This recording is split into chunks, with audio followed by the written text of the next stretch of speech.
Correlation इसको हिंदी में कहते हैं सहसंबंध।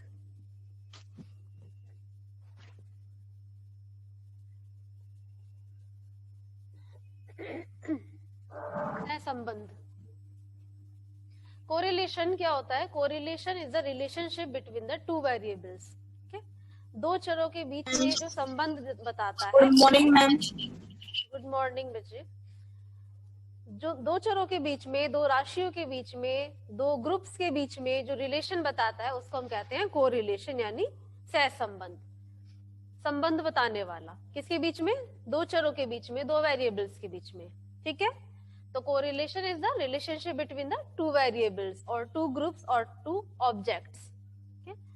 अब मैंने बताया था कोरिलेशन जो होता है, कोरिलेशन के टाइप्स हमने बताए थे। कोरिलेशन 3 टाइप्स का होता है। हम किसी के बीच में कितने संबंध देख सकते हैं? या तो पॉजिटिव देख सकते हैं, पॉजिटिव रिलेशनशिप हो सकती है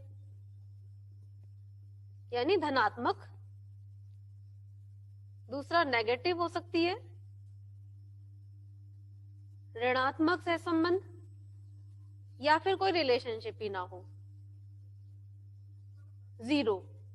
positive correlation, negative correlation and zero correlation. धनात्मक सहसंबंध, ऋणात्मक सहसंबंध और शून्य सहसंबंध। ये 3 प्रकार के सहसंबंध होते हैं। ठीक है, अब ये जब सहसंबंध होते हैं, ये मैंने विद एग्जांपल भी बताए थे आपको। अगर हम पॉजिटिव कोरिलेशन की बात करें तो अगर फॉर एग्जांपल जैसे हम किसी भी गैस का हम टेम्परेचर बढ़ाते हैं, ठीक है, टेम्परेचर यानी तापमान को बढ़ाएंगे तो क्या होगा? उसका वॉल्यूम जो होता है, वॉल्यूम भी बढ़ेगा, आयतन भी बढ़ेगा। तापमान बढ़ाएंगे तो आयतन भी बढ़ेगा, तापमान घटाएंगे तो आयतन भी घटेगा। यानी कि जब हम एक वेरिएबल को बढ़ाते हैं तो दूसरा वेरिएबल भी बढ़े, और उस वेरिएबल को घटाएंगे तो दूसरा भी घटे। ठीक है, तो उसमें हम कहते हैं क्या होता है? पॉजिटिव कोरिलेशन, धनात्मक सहसंबंध। ओके। नेगेटिव कोरिलेशन क्या होता है? जब हम एक वेरिएबल को बढ़ाते हैं उसकी मात्रा, तो दूसरे की क्वांटिटी घटने लगती है। फॉर एग्जाम्पल इसमें अगर मैंने बताया था, अगर हम प्रेशर बढ़ाएं, किसी भी गैस का अगर हम प्रेशर, दाब बढ़ाते हैं तो क्या होता है? उसका वॉल्यूम कम होगा या ज्यादा होगा? कम। कम होगा ना। प्रेशर जब हम बढ़ाएंगे, प्रेशर हम ज्यादा फोर्स कर रहे हैं। आपने वो जैसे होली पे पिचकारी देखी है सभी बच्चों ने, उसमें जब Yes, हम ma'am. पीछे से वो पुश करते हैं, प्रेशर हम ज्यादा बढ़ाते हैं, तब वो उसका जो वॉल्यूम होता है वाटर का वो कम होने लगता है। ठीक है, वो बाहर निकलने लगता है फोर्स के साथ में। इसी तरह से जो गैस सिलेंडर्स में गैस भरी होती है, मैम आपकी आवाज नहीं आ रही। जो सबको आवाज आ रही है? Yes ma'am. Ma'am. Yes ma'am. ठीक है, तो जैसे गैस सिलेंडर में गैस भरी होती है, उसमें बहुत ही हाई प्रेशर के संग गैस भरी होती है, जिससे वो मैम कम वॉइस एरिया नहीं आ में रही, ज्यादा सुनाई गैस। नहीं दे रहा कुछ भी। बच्चे अब तुम्हारे नेटवर्क इशू तो आ रही है मैम। वॉइस आ रही है क्लियर?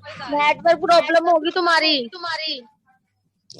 ठीक है बच्चा, आप म्यूट कर लो सभी। तो प्रेशर जैसे जैसे हम बढ़ाते हैं वॉल्यूम कम होता जाता है, और जैसे जैसे हम प्रेशर कम करते जाएंगे वॉल्यूम बढ़ जाएगा।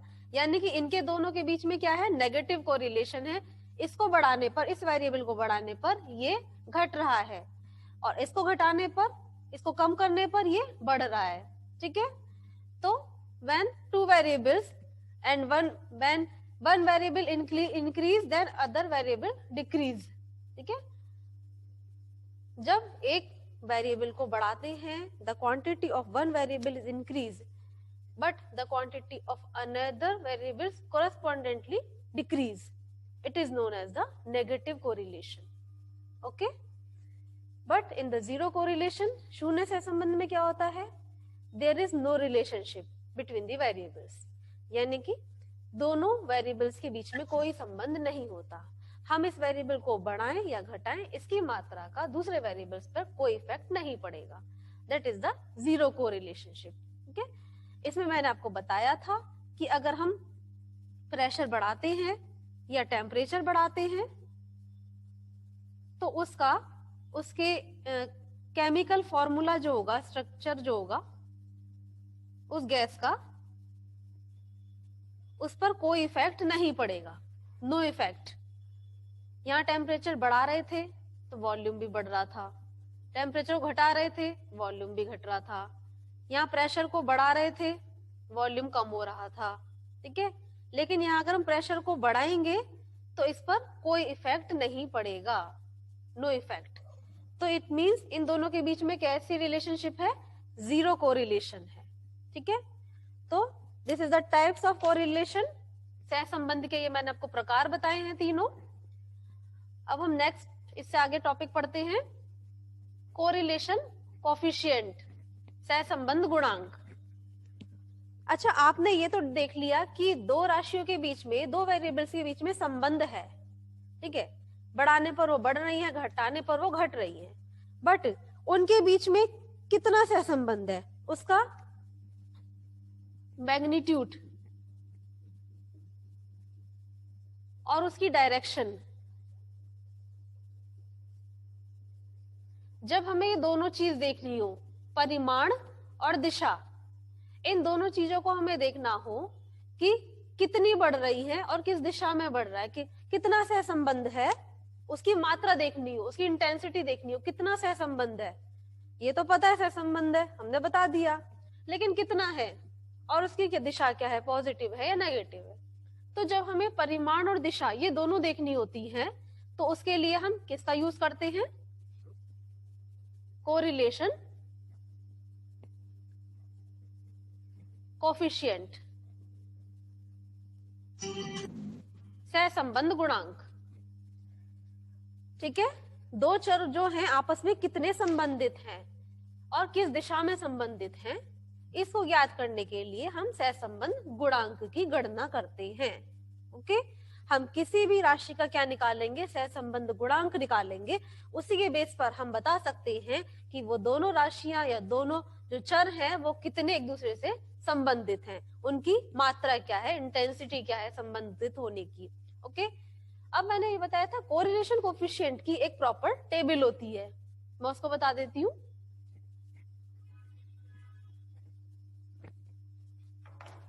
जो हमारा कोरिलेशन कोफिशिएंट होता है, इसकी टेबल जो दी थी वो गिलफोर्ड ने दी थी।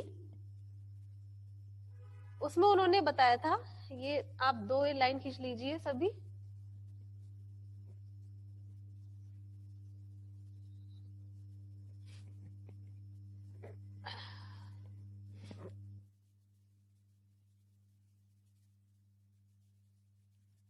इस तरह से ये दो लाइन आप खींच लीजिए, ठीक है। यहाँ पे तो हम लग देंगे इनका, फर्स्ट कॉलम में इनका कोरिलेशन कोफिशिएंट होगा,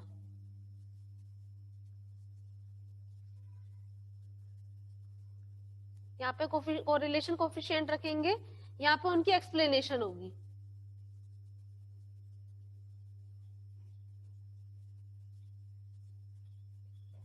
कितने कोरिलेशन कोफिशिएंट का क्या मीनिंग होता है ये हमने बताया था। तो इसमें जो गिलफोर्ड की टेबल है, आपने बुक्स में आप देखोगे बहुत लंबी लंबी टेबल्स मिलेंगी, लेकिन मैं उसको बहुत शॉर्ट में बताऊंगी, ठीक है। जैसे कि मैंने आपको बताया था कि अगर हमारा जीरो आता है, कोरिलेशन कोफिशिएंट ये है, जीरो है, देन एक्सप्लेनेशन क्या होगी, इसमें क्या होगा, कितना कैसा सहसंबंध होगा, शून्य सहसंबंध, जीरो जीरो जीरो कोरिलेशन, शून्य सहसंबंध होगा। अगर जीरो हमारी डिजिट आती है तो उनके बीच में हम क्या लिखेंगे, जीरो कोरिलेशन है, ठीक है। अगर हमारी आती है 0.01 से कितनी, 0.20, 0.20 तो कैसा संबंध होगा, very low very low very low. बिल्कुल सही, वेरी लो कोरिलेशन। ओके, हमारी आती है 0.21 से 0.40, तो कैसा होगा, लो कोरिलेशन, निम्न सहसंबंध। निम्न सहसंबंध। 0.41 से 0.70, ये कैसा होगा,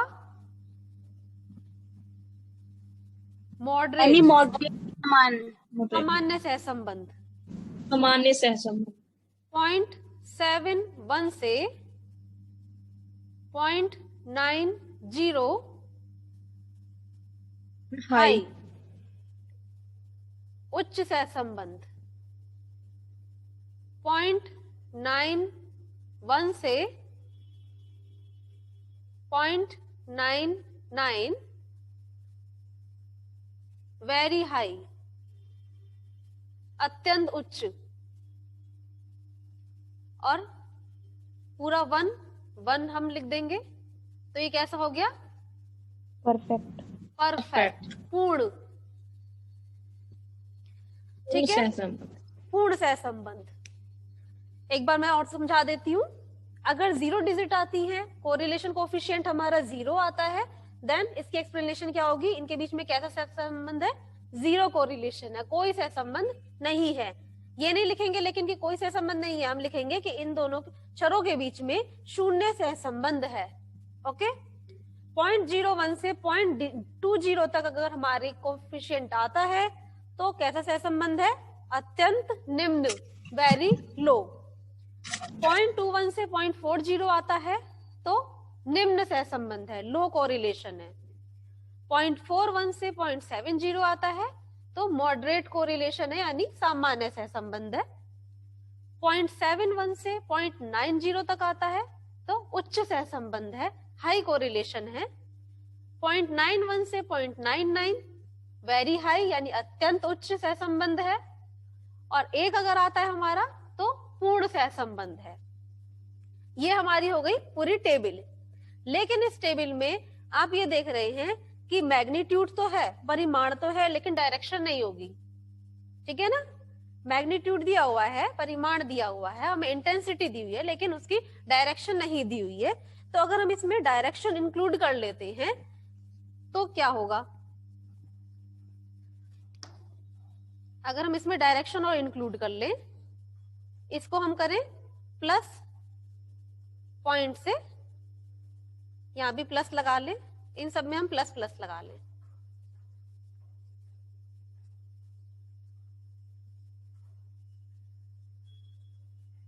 अब बताओ, अभी कैसा सहसंबंध बना, कौन से कोरिलेशन बने?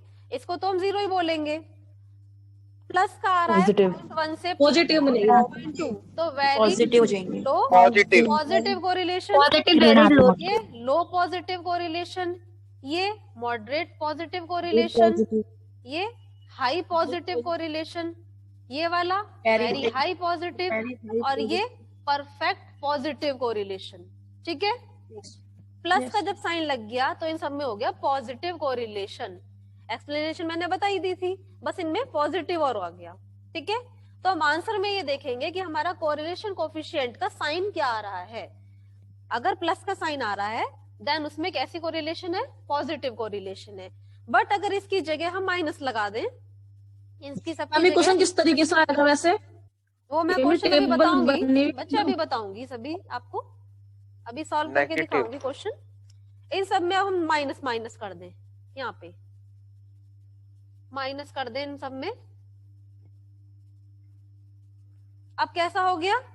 वेरी लो नेगेटिव कोरिलेशन, -0.1 से -0.20 वेरी लो नेगेटिव, -0.21 से -0.40 लो नेगेटिव कोरिलेशन। ठीक है, निम्न ऋणात्मक सहसंबंध लिखोगे। -0.41 से -0.70 मॉडरेट नेगेटिव कोरिलेशन, सामान्य ऋणात्मक सहसंबंध। -0.71 से -0.90 हाई नेगेटिव कोरिलेशन, उच्च ऋणात्मक सहसंबंध। -0.91 से -0.99 वेरी हाई नेगेटिव कोरिलेशन, यानी अत्यंत उच्च ऋणात्मक सहसंबंध। और माइनस का 1 आ गया हमारा तो परफेक्ट नेगेटिव कोरिलेशन, यानी पूर्ण ऋणात्मक सहसंबंध। ठीक है, ये हमारी टेबल थी। इसीलिए मैंने इसमें साइन नहीं लगाए थे, क्योंकि साइन जो होते हैं वो हम अपने अकॉर्डिंग देख लेते हैं। प्लस का साइन आएगा तो पॉजिटिव, और माइनस का साइन आएगा तो नेगेटिव कोरिलेशन। अब सभी को क्लियर है ये वाली टेबल गिलफोर्ड की? Yes ma'am. हाँ उर्मिला बोलो। नहीं मैम, ठीक है मैम। समझ में आ गया? ठीक है, तो अब इसके अकॉर्डिंग हम देखते हैं आगे न्यूमेरिकल सॉल्व करके। इसको मैं इरेज कर देती हूँ, आप अपनी अपनी नोट डाउन कर लिया होगा, सभी देख लेना अपनी, या फिर जो आंसर आएगा उसके अकॉर्डिंग हम देख लेंगे दोबारा से बना के टेबल, ठीक है। मैम जो प्लस माइनस में मैम ये डायरेक्शन होगा ना मैम? हाँ बिल्कुल, प्लस माइनस डायरेक्शन होगा, किस दिशा में है, सहसंबंध किस दिशा में है, ठीक है। अच्छा, सहसंबंध का जो कंसेप्ट दिया था कोरिलेशन का, ये मैंने आपको कल बताया था, किसने दिया था? गाल्टन ने, GALTON, गाल्टन। और ये आएगा कि कोरिलेशन कोफिशिएंट की टेबल किसने दी थी? तो गिलफोर्ड ने, ओके। अच्छा, अब आता है तुम्हारा कि कोरिलेशन जो हम कोफिशिएंट निकालते हैं उसे निकालने के कितने मेथड होते हैं। तो कोरिलेशन कोफिशिएंट से संबंध गुणांक ज्ञात करने की 2 विधियां होती हैं। पहली होती है हमारी rank order method, rank order method, जिसको हिंदी में हम कहते हैं श्रेणी क्रम विधि, श्रेणी क्रम विधि। दूसरी होती है हमारी product moment method, product moment method, इसको हम हिंदी में कहते हैं गुणनफल आघूर्ण विधि, गुणनफल आघूर्ण विधि, गुणनफल गुणनफल आघूर्ण विधि, गुणनफल आघूर्ण विधि। रैंक ऑर्डर मेथड हमारा किसने दिया था? ये हमारा मेथड दिया था स्पीयरमैन ने, पूरा नाम था चार्ल्स स्पीयरमैन। स्पीयरमैन लिख दोगे काफी है। स्पीयरमैन का इसलिए इसको कहते हैं स्पीयरमैन श्रेणी क्रम विधि, इसका पूरा नाम होता है स्पीयरमैन रैंक ऑर्डर मेथड। और प्रोडक्ट मोमेंट मेथड दिया था हमारा पियर्सन ने, कार्ल पियर्सन।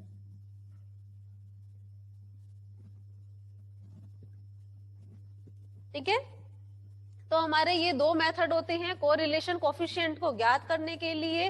पहला होता है रैंक ऑर्डर मेथड जो कि दिया था स्पीयरमैन ने, दूसरा होता है प्रोडक्ट मोमेंट मेथड जो कि दिया था कार्ल पियर्सन ने। ओके, 2 ये मेथड हैं आपके, लेकिन बच्चों आपके सिलेबस में केवल रैंक ऑर्डर मेथड है स्पीयरमैन वाला, ये वाला मेथड नहीं है।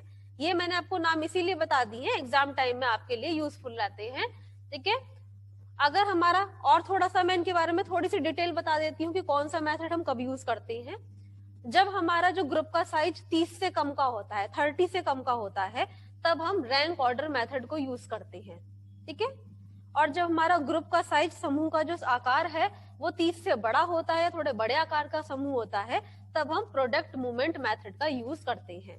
ठीक है, और दूसरा जो इनमें अंतर होता है एक ये है कि रैंक ऑर्डर मेथड का प्रयोग हम ज्यादातर शिक्षण में करते हैं, टीचिंग में करते हैं। इसका जो हम प्रयोग करते हैं टीचिंग लाइन में करते हैं, लेकिन जो हम इसका प्रयोग करते हैं वो हम इसका प्रयोग रिसर्च में करते हैं, शोध विधियों में करते हैं।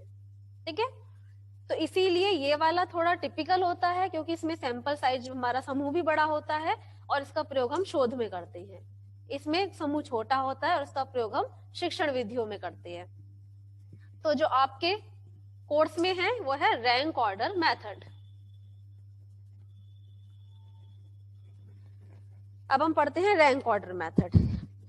रैंक ऑर्डर मेथड में जो हमारा मान निकल के आता है, जो कोरिलेशन कोफिशिएंट को किस साइन से करते हैं, रो। पी जो लिखते हैं, पी को थोड़ा सा टेढ़ा करके, ठीक है, इसको बोलते हैं RHO, रो। जो कोरिलेशन कोफिशिएंट का जो मान निकलता है रैंक ऑर्डर मेथड में, वो निकलता है पी थोड़ा सा टेढ़ा होता है, उसको डिनोट करते हैं रो। ठीक है, रो, ये हमारा निकल के आता है। अच्छा, इसका मैं फॉर्मूला बता देती हूँ रैंक ऑर्डर मेथड का। सबसे पहले आप सभी फॉर्मूला लिख लीजिए, क्या है, rho equal to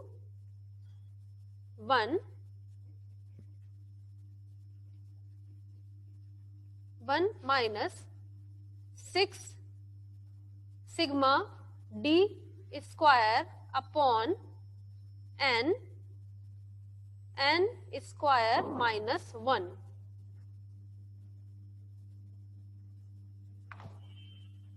capital D भी लिख सकते हो, वो आपके ऊपर है, कैसे भी कर सकते हो। कैपिटल डी स्क्वायर भी लिख सकते हो, स्मॉल डी भी लिख सकते हो, ठीक है।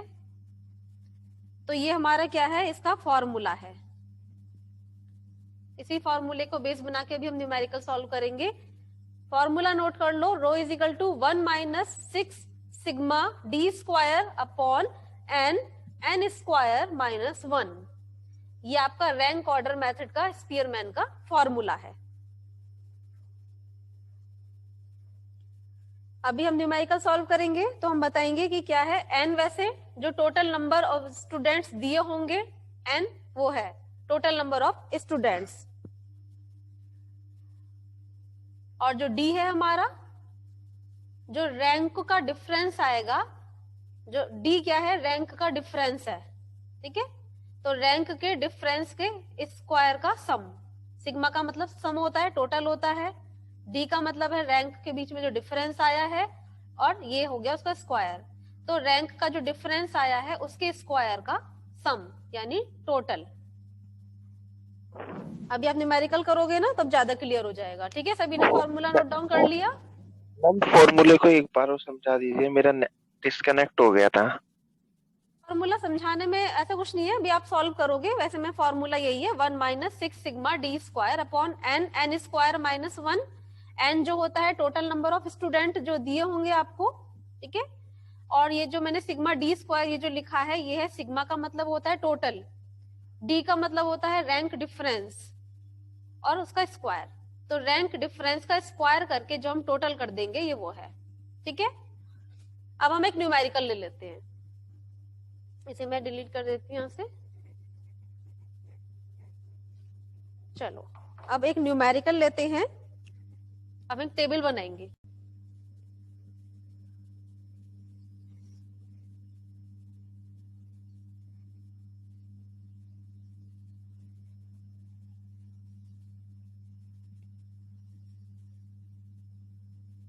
यहाँ पे हम क्या रखेंगे, यहाँ पे आएंगे स्टूडेंट, ठीक है। पहले कॉलम में हमारा स्टूडेंट आएगा, फिर यहाँ पे आएंगे संस्कृत के स्कोर, संस्कृत के स्कोर, इसको हम x मान लेते हैं। इंग्लिश के स्कोर आएंगे y, ठीक है। उसके बाद हमारा आएगा rx, रैंक x की, y की रैंक आएगी। उसके बाद आएगा हमारा डिफरेंस, यानी R X minus R Y, ये क्या हो गया हमारा डी। और फिर हमारा निकलेगा डी स्क्वायर।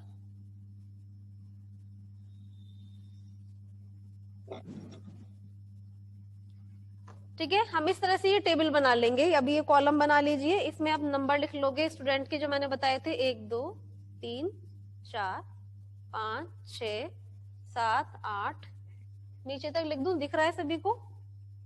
9 10। ये R X minus R Y, नीचे क्या है मम्मी? ये डी लिखा है, डी को मैंने 2 खड़ी लाइनों के बीच में बंद कर दिया है। अभी मैंने क्यों किया है मैं बता दूंगी, ठीक है। डी लिख के मैंने उसके इधर उधर लाइन खींच दी है।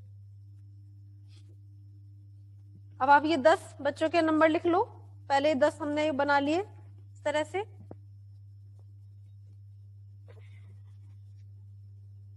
ज्यादा ही हमारा बाहर निकल रहा था, इसलिए मैं दोबारा लिख देती हूँ उसको। 5 6 7 8 9 10, ठीक है। स्टूडेंट हो गए 10। अब जो मैंने नंबर अभी बताए थे वो लिख दो। 10 13 15 14 16 20 9 16 20 19, सॉरी 9 नहीं है, 16 20 मैम ये 10 की जगह 11 है यहाँ पे 13 से ऊपर है। अभी रुक जाओ, 19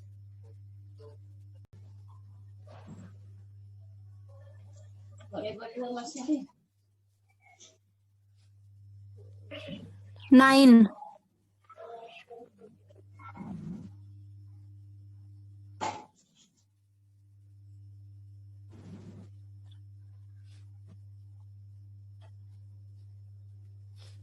एक बार तुमको पैटर्न आ जाएगा ना सॉल्व करने का, फिर तुम आराम से कर लोगे।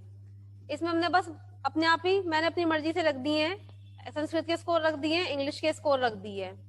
अब हमें इनको रैंक कैसे देनी है, बस रैंक देना तुम्हें आना चाहिए कि इनमें से जो भी हाई है, सबसे बड़ी संख्या दिख रही है तुम्हें, कौन सी दिख रही है इसमें सबसे बड़ी संख्या? मैम 20 20 है। 20. तो 20 को हम रैंक 1 दे देंगे। हम किसकी रैंक किसकी दे रहे हैं? एक्स वाले स्कोर की, इस वाले स्कोर की अभी हम रैंक दे रहे हैं। तो 20 को हमने यहाँ पे क्या रख दिया? 1। 20 के बाद 90 आ रहा है, फिर 18 आ रहा है, इसको 3 दे दी हमने रैंक। उसके बाद में क्या आ रहा है? 18 के बाद में 16 4 रैंक दे दी। 16 के बाद 15 ये दे दिया इसको 6, फिर 7, फिर इसको 8, इसके बाद इसको 9 और इसको 10। ठीक है, इस तरह से हमने इस वाले संस्कृत के स्कोर्स को रैंक दे दी है, रैंक से हमने अरेंज कर लिया है। ऐसे ही हम इंग्लिश वाले जो स्कोर्स हैं इनको रैंक दे देंगे। इनको रैंक दोगे, इसकी आएगी सबसे बड़ा यही है, रैंक 1 19। देन उसके बाद में ये 17 रैंक 16 18 के बाद में 17 3 के बाद में ये 4 16 के बाद कौन सा है? 15 तो इसकी हो जाएगी हमारी 5। 15 के बाद ये 6 7 इसके बाद है हमारा 12 8 फिर 9 और फिर इसकी हमारी 10। ठीक है, ये हमारे इसकी रैंक निकल आई। अब हम क्या करेंगे? आर एक्स में से आर वाई को माइनस कर देंगे। इसको माइनस करते जाओ। 10 में से 8 गया, 2 7 में से 9 गया, -2 -2 आना है ना अब इसमें। 7 में से 2 गया, माइनस का 2। Yes ma'am. तो मैंने इसीलिए डी को एस कॉलम में बंद करा है। इसका मतलब होता है कि हम यहाँ पे जो हमारे साइन है हम उनको कंसीडर नहीं कर रहे हैं। ठीक है, आप चाहो तो इसको सिंपल डी भी लिख सकते हो, तो उसमें आपको फिर ये माइनस यहाँ पे लगाने पड़ेंगे। लेकिन मुझे अपना कैलकुलेशन इजी बनाना था, इसीलिए मैंने स्कोर को यहाँ पे जो इसके जो साइन है उसको हटा दिया, इसको इसमें बंद कर दिया। इसका मतलब हम यहाँ पे साइन नहीं ले रहे हैं। मैम अगर हम साइन यहाँ पे कंसीडर नहीं करेंगे तो फिर डायरेक्शन में प्रॉब्लम नहीं आएगी? नहीं आएगी बच्चे, क्योंकि हम यहाँ पे डी का स्क्वायर करेंगे ना, तो साइन तो वैसे भी हटना है आगे जाके। Okay ma'am. ठीक है, तो 10 में से 8 गया 2, ऐसे इस तरह से करते जाओ। 5 में से 1 4, इसका 3 2 3, इनमें से ये माइनस करते जाओ जल्दी जल्दी। 8 3 1 1 और 4। अब इनकी स्क्वायर कर दो जल्दी।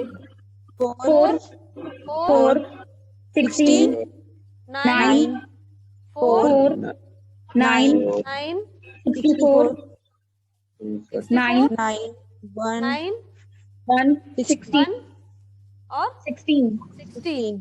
अब इनको टोटल कर लो।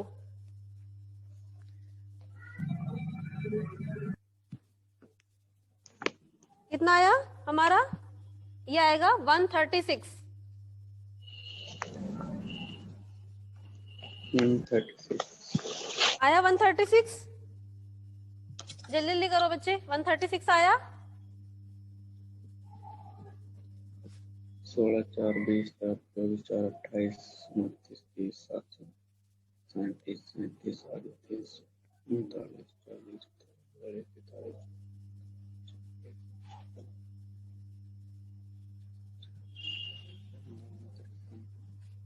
ठीक है, हो गया। हो गया? सही सही लिखा है ना मैंने? अरे बच्चे टोटल भी नहीं हुआ इतनी जल्दी।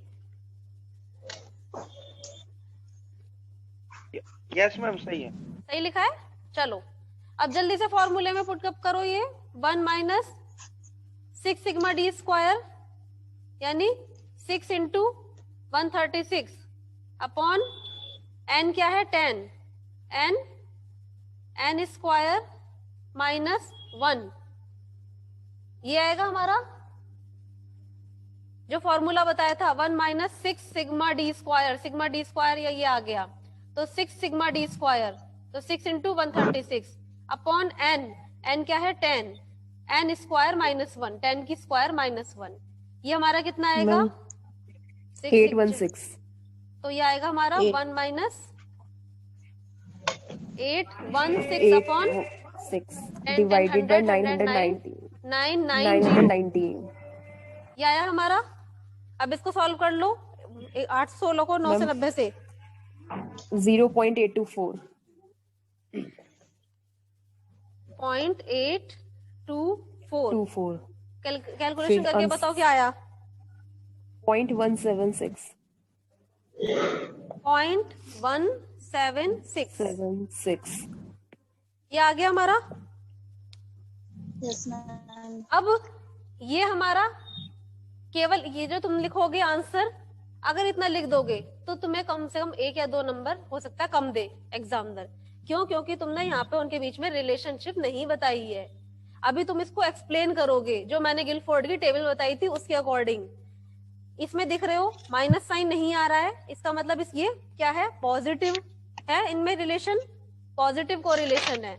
लेकिन 0.17 किस में आएगा बताओ मुझे? वेरी लो में आएगा ना। जो मैंने टेबल बताई थी उसमें 0.01 से लेकर 0.20 तक 20. ये वाला जो था ये वेरी लो था। तो इसका मतलब वेरी लो रिलेशनशिप है, वेरी लो पॉजिटिव रिलेशनशिप। ठीक है, तो आपको पूरा आंसर लिखना है जो पूछा गया न्यूमेरिकल में कि संस्कृत और इंग्लिश के स्कोर के बीच में वेरी लो पॉजिटिव कोरिलेशन है। ओके मैम, जैसे कि हम जब डी स्क्वायर करेंगे तो हर क्वेश्चन में पॉजिटिव ही आएगा, फिर हम नेगेटिव तो आएगा ही नहीं कभी भी हमारा। आएगा बच्चे, कैलकुलेशन के अकॉर्डिंग आएगा ना, नेगेटिव आएगा। जब आगे हम कैलकुलेशन करेंगे तो नेगेटिव भी अच्छा, आता हाँ, जब है। नीचे हम कैलकुलेशन करेंगे। हाँ, तब नेगेटिव भी हो जाता है। Okay ma'am. ठीक है, तो इसीलिए आपका अभी जो आया इसके अकॉर्डिंग। अब मैं अभी नेक्स्ट क्लास में एक टॉपिक और बताऊंगी। उसमें क्या बताऊंगी? अगर आपकी नेगेटिव में तब होगा जब यहाँ पे 1 से बड़ी वैल्यू आ जाएगी। हाँ बच्चे, बिल्कुल 1 से जब बड़ी डिजिट आएगी तब आपका माइनस में आएगा। ठीक है, तो आई होप इतना समझ में आ गया होगा सभी को। नेक्स्ट क्लास में मैं बताऊंगी अगर आपकी रैंक सेम होती है तब क्या करेंगे। अगर एक ही स्कोर को हम